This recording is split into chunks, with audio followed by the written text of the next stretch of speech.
Our second speaker, he was cultivated by the former president, His Excellency John Agyekum Kufuor, and was watered by His Excellency Nana Addo Dankwa Akufo-Addo. He is an embodiment of Dankwa Busia Domo tradition. Distinguished ladies and gentlemen, the Minister of Lands and Natural Resources, Honorable Samuel Abu Jinapor. Thank you very much. Speaker of the 7th Parliament of the 4th Republic and Chairman of this august occasion, Representative of President Kufuor, Nana Asokore Hene. And I'm tempted to just end here given the array of uncles before here, and to say my uncles.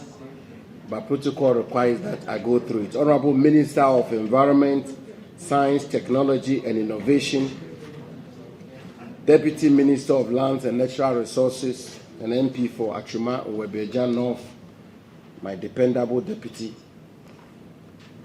my senior fellow, former Minister for Energy and Presidential hopeful for the New Patriotic Party, Honorable Boachia Jako, former chairman of my party, distinguished statesman of my party, Professor Amia Kunfi, my brother, the Member of Parliament for Okaikwe Central, Executive Director of the Busia Institute for Rural and Democratic Development, leadership and fellow members of the great New Patriotic Party, our revered traditional leaders, my lords, clergymen and women, fellow students of Achimota School, distinguished guests, ladies and gentlemen, I want to begin by thanking in a special way the Busia Institute for Rural and Democratic Governance, led by its Executive Director, Mr. Anania J., for organizing this symposium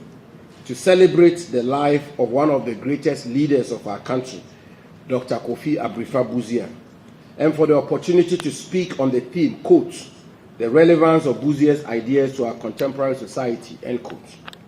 Undoubtedly, when we honor our past leaders, it is important to link their works and ideologies to the contemporary world and to see how we can build on these ideas to improve our society. And that is why I find today's theme very apt and consequential.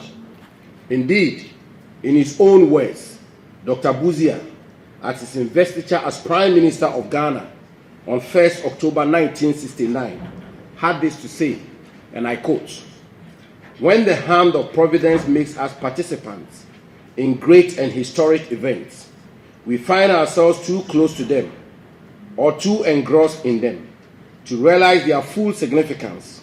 It is only given to those who, in the hindsight of history, can see such events in a larger perspective to appraise them fully, end quote. These words were true in 1969 when they were said. They are true today and will remain true forever. Those of us who have come several years after his death, with the benefit of hindsight, are realizing in great detail the relevance of his ideas, vision, and works. Chairperson, history teaches us that great leaders are those who groom younger ones, and such was Busia's greatness, that he had the courage and foresight to appoint the then 31-year-old John Agyekum Kufuor as Deputy Minister for Foreign Affairs in 1969. It might not have been a popular decision at the time, but as we can all testify, our country has become the greatest beneficiary of that decision.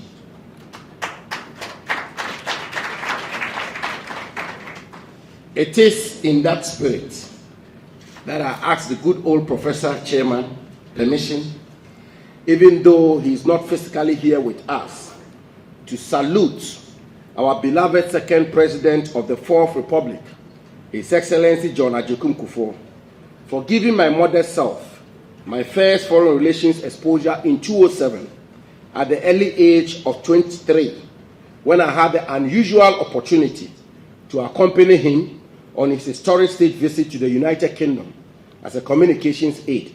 where I had the rare opportunity of appearing on various media shows in the UK. Needless to point out that I relish the cherishable memory of the opportunity to meet the late Queen Elizabeth at Buckingham Palace during this momentous visit. My deepest gratitude goes to President Kufuor, and I should say vicariously to Dr. Busia. Some 10 years later, modestly and with the greatest of humility, President Akufo-Addo found it apt to appoint me as his Deputy Chief of Staff at the age of 33, and later a member of his cabinet at the age of 37. So, ladies and gentlemen, I should be right to submit that Busia is great, Kufuor is great, and Akufo-Addo is great. Perhaps, let me put it differently. MPP leaders, when given the opportunity, tend to look into the future and are great. I am indeed very proud to be a member of this noble tradition of ours. Chairperson, now back to Dr. Busia. There are several examples of the importance of Dr. Busia's ideas to our world today. It certainly will not take a day to discuss their relevance to our body politic and other areas of our national and global lives. Tonight, I choose to focus my remarks on his plantation development ideas and policies. I do this not only because I'm the Minister for Lands and Natural Resources, with oversight responsibility over plantation development, but also because the world has come to the realization that trees and forests, often referred to as, quote, the lungs of the world, end quote, hold the key to one of the existential challenges of our time, climate change. The last two conferences of the parties of the United Nations Framework Convention on Climate Change, held in Glasgow, Scotland, and Sharm el-Sheikh in Egypt, have all emphasized the need to invest in nature-based solutions to climate change, with the adoption of the Glasgow Leadership Declaration on Forest and Land Use, and the establishment of the Forest and Climate Leadership Partnership to halt and reverse forest loss by 2030. But as far back as 1970, the far-sighted Dr. Busia had embarked on plantation development under his government's Rural Development Program. And to promote this plantation development, Dr. Busia focused on the renowned premium tropical timber, known in the scientific world as Tectona grandis, but commonly referred to as teak. The objectives of the program, among others, ladies and gentlemen, were to create employment, protect the environment, and foreign exchange by way of lumber for export, and provide fodder for livestock.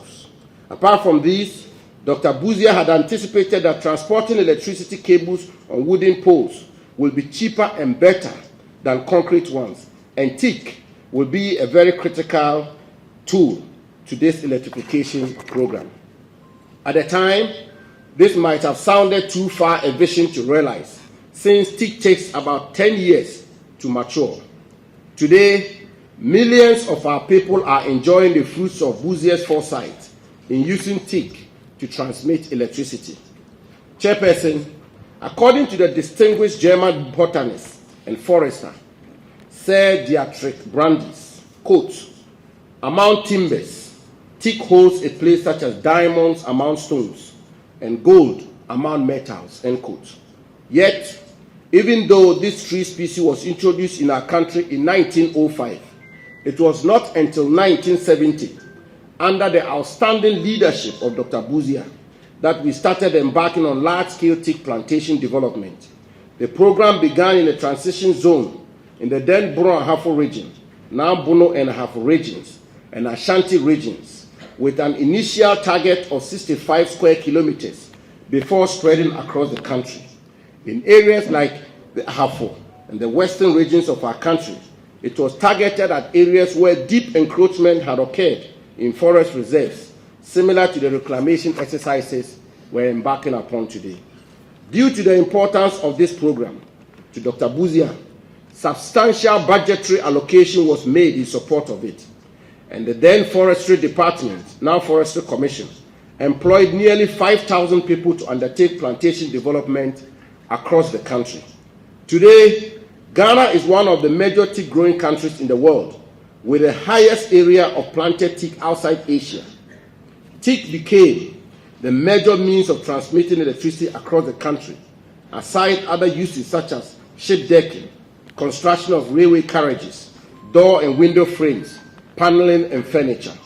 Our nation owes a huge debt of gratitude to Dr. Kofi Busia for his far-sightedness, which has brought us this far.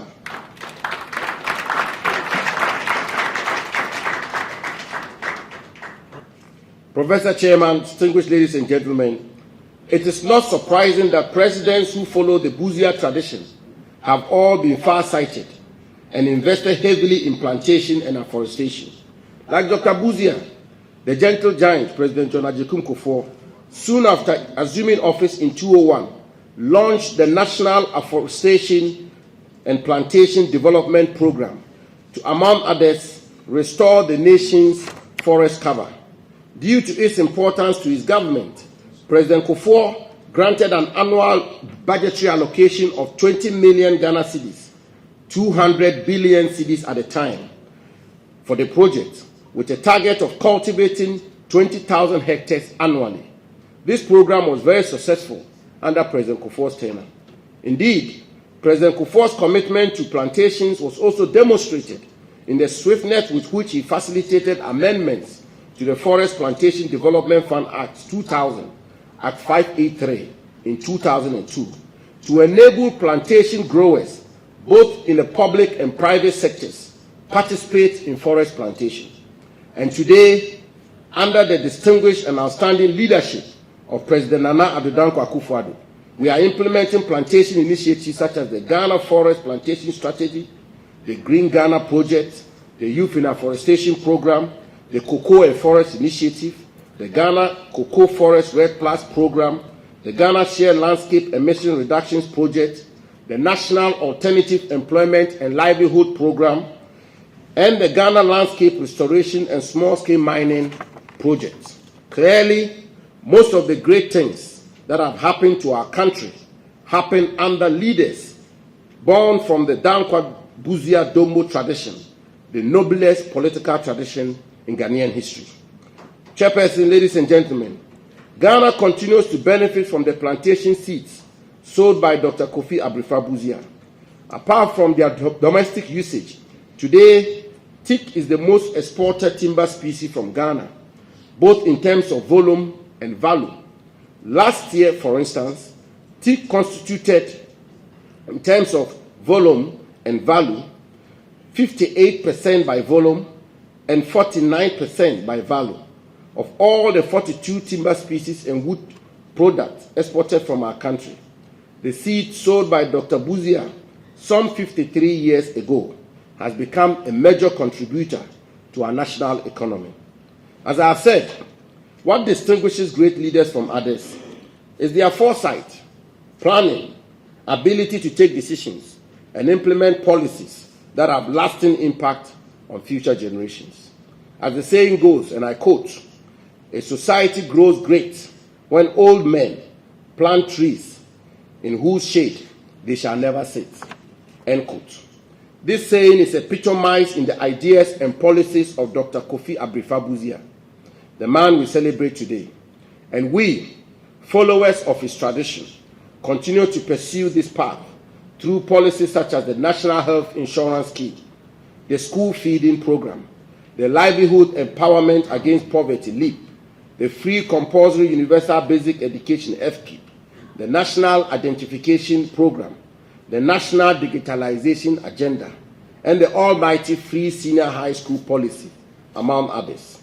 On this special day, ladies and gentlemen, the greatest gift we can dedicate to the memory of Dr. Busia is to demonstrate our commitment to the green society he yearned for earnestly through good stewardship, the preservation of our environment, and planting of trees.